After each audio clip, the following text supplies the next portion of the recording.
Par exemple, pour les petits nuages, donc j'ai ma base verte et je vais venir prendre donc mon dotting avec une boule assez moyenne. C'est vraiment, on fait un point, on relève le dotting, on refait un autre point. On ne vient pas le dessiner en restant avec le dotting collé à la capsule. Pareil, le dotting, à force de le tremper dans le vernis, vu qu'il y a une toute petite quantité de vernis, ça va sécher.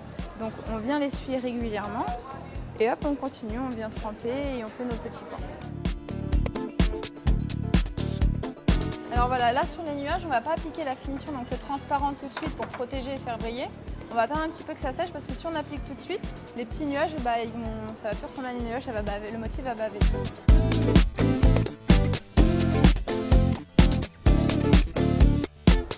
Là, vous choisissez un vernis pailleté, les paillettes holographiques avec des reflets arc-en-ciel. C'est des paillettes classiques, donc c'est des fines paillettes.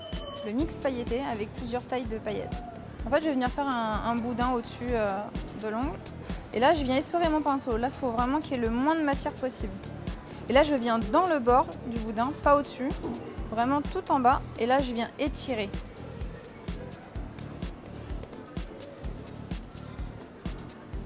Voilà, et par exemple, si au-dessus, il manque un petit peu de vernis pailleté, pour vraiment trancher sur le fait du dégradé, on peut venir rajouter un petit peu pour foncer un peu la matière et vraiment avoir l'illusion du dégradé.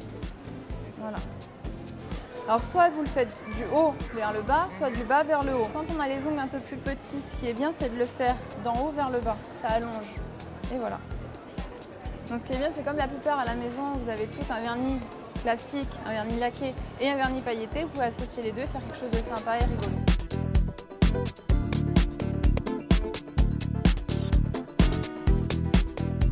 Alors, pour le motif léopard, vous pouvez faire des taches avec 2 couleurs, une seule, voire 3. Le pinceau, il ne faut pas qu'il soit chargé, donc vous l'essorez quand même un minimum.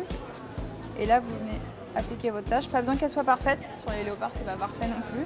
Donc là, j'ai une grosse tache, vous faites une plus petite. Vous alternez en fait. Pas besoin qu'elle soit non plus bien ronde. Vous pouvez faire des taches qui commencent à être rondes et ensuite qui partent un petit peu plus droites sur le côté.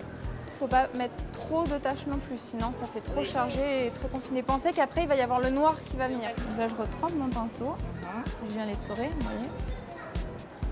Et là par exemple, une tache, je vais faire comme ça.